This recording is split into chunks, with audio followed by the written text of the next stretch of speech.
10 weird things about pirates you probably didn't know about. Who doesn't love pirates? They have stood as symbols of unbridled adventure and exploration for centuries now, and they have managed to engage our fascination and imagination with their stories of treachery and bravery as they give us a glimpse into a more savage time that is now in the past. Number 1. Pirate earrings had another purpose other than fashion. Pirates were known for sporting massive amounts of jewelry that they looted from ships they sunk on the high seas, and earrings were a pretty common sight among their ranks. But what many people don't know is that these earrings also had a practical purpose. They would be used to plug a pirate's ears to protect the hearing from the deafening sounds of cannons. They would hang bits of wax from their earrings that they could plug their ears with and prevent damage. Number 2. The bloody red flag was a much worse sign than the skull and crossbones. Many people know that pirates flew the black flag with the skull and crossbones on it, and it has become a symbol that strikes fear in the hearts of many.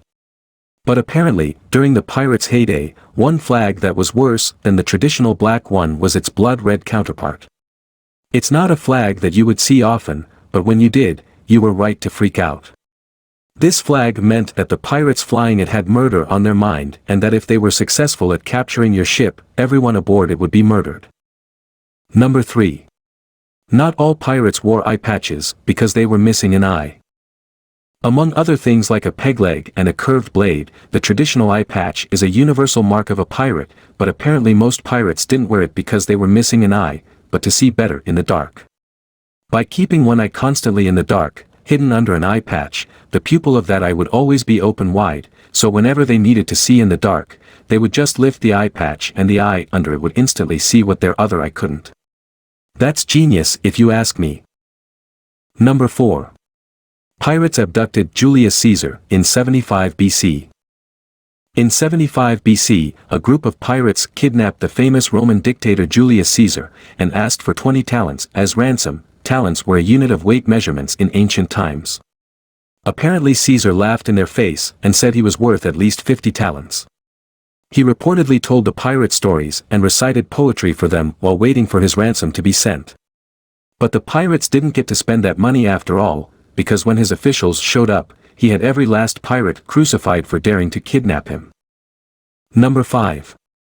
Pirates mixed their own drinks that had medicinal properties. So according to several sources, the drink known as grog was invented by British Navy officers who wanted to avoid drinking slimy water which was often contaminated with algae and parasites, so they would add rum to their water to kill the germs. But pirates, being the crafty devils they are, added their own twist to the drink. They added lemon juice to fight off scurvy and sugar to make it taste better. The drink was reportedly pretty hard to stomach. Number 6. Pirate earrings were also an insurance policy to pay for their burials. Aside from the stylistic appeal of pirate earrings, they served a financial use as well. Because pirates were often estranged from their homes and their families due to the life of crime they chose, when they died on the job, which was often, there would be no one to pay for their burials and funeral rites. So they wore earrings made of valuable materials that would be sold when they died, and the money would be used to have them transported back to their hometowns where they would also be buried. Number 7. Pirates didn't often bury their treasure. The truth is that not many pirates actually buried their treasure. In fact, there is only one recorded case of this actually happening. The pirate's name was William Kidd, and his treasure didn't stay buried for too long, as an acquaintance of his dug it up and used it as proof to help get Kidd convicted of piracy. Number 8. Contrary to popular belief, many women also became pirates. Throughout the centuries, there have been many examples of women joining the ranks of swashbuckling pirates who looted on the open water. They didn't just do menial jobs either. They fought, killed, and took home a fair share of the treasure. However, many of the women who joined the ranks of pirate ships chose to dress up as men to hide their identities because, while pirates may have been progressive about gender inclusion, the rest of the world was not at the time. Number 9. Walking the plank was actually a myth. In reality, executions were much worse. While there are some accounts of pirates making people walk the plank for psychological torture, there isn't enough historical evidence to prove that this was a widespread practice. Mostly, pirate executions were quicker and the bodies would be thrown overboard. But for serious criminals, there was one method which trumps walking the plank in terms of sadism, a method called keelhauling. This involved the victim being tied to a rope that was looped under the ship, with a weight tied to their feet. They would then be dragged by the ship as it sailed and would eventually drown, not to mention the fact that they would also bump into the body of the ship, resulting in further injury. Number 10. Pirates didn't usually steal gold or jewels.